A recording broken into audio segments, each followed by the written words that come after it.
What's going on? We back, Motor City Sports Talk. We in the building. It's your boy CJ Goodfellow. Y'all know what the business is. We back grinding. Talk about the Detroit Lions football, and I'm hearing people say, look at Stafford's stat line. Stafford played good yesterday, and woo. He was 30-something for 54, 300 yards, some touchdowns, whatever the situation may be. And this is one of them cases where stats can be deceiving. You talk about old players versus new players. You talk about the stat line, and people don't understand how the game has evolved, especially in football, especially basketball. And Matthew Stafford's did not play well yesterday. I don't care what that stat line say. He did not play well. I think he missed, was it Marvin Jones over the middle for an easy touchdown? I think they might have settled for a field goal, if my memory serves me correct. He missed Marvin Jones twice down the field where he had a step or two on his opponent. I think he missed Kenny Galladay down the field again. When he had a step or two on his opponent, he threw it behind Golden Tate.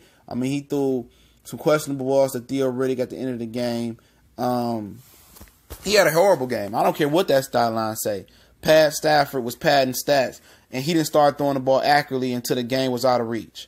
And I noticed that about Stafford. When the game is in reach or the game is still in question, or if they're not front running, or it's still intact, or the game is still obtainable to win. He don't throw the ball with the same accuracy. He don't throw the ball with the same confidence. Soon as the game get out of reach and there's no pressure on him to really go out there and win the game, Matthew Stafford becomes an accurate quarterback. And I'm starting to see that Matthew Stafford might not be the guy for the Lions. I'm not saying that's the case, but I think he might be the common denominator in why the Lions didn't succeed, man. I'm going to keep saying that he was trash yesterday. He was trash Monday night versus the Jets. And I don't care what the stat line say. You can have the stat line. Did you get the win? Because he could have made some throws early on in that game that put this game out of reach. You could say the defense gave up some run plays, and the defense did the best they could do yesterday. They was getting sacks. They was getting some 3-and-outs. They was getting them off the field. You know what I'm saying? Especially in the first half. In the third quarter, it just didn't work out. In the fourth quarter, they came together, and Stafford just missed throws. Okay? Stafford had Theo Riddick wide open in the middle of the field. I know Riddick dropped it. Could have been a better thrown ball.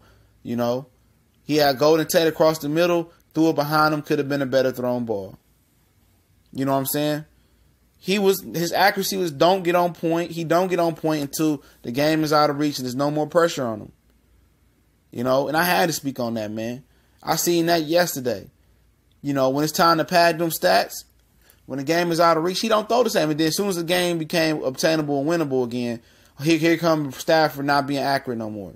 I don't want to hear shit about the line. The line blocked good enough yesterday for them to drop back 54 times and only run the ball like 18 times. Okay? You know what I'm saying? These dudes only ran the ball 18 times yesterday or 19 times yesterday. I think it was 18. 8 carries for Reddick. 8 carries for Johnson, 8 carries for Blunt, and then split up the rest. That's pathetic. You know what I'm saying? Let one of them get into a rhythm. They both should have at least 15 carries apiece, 10 or 15 apiece. Okay? However you want to split it up. It's just pathetic, man. You know what I'm saying? Pathetic. And Stafford had plenty of wide open throws he missed yesterday.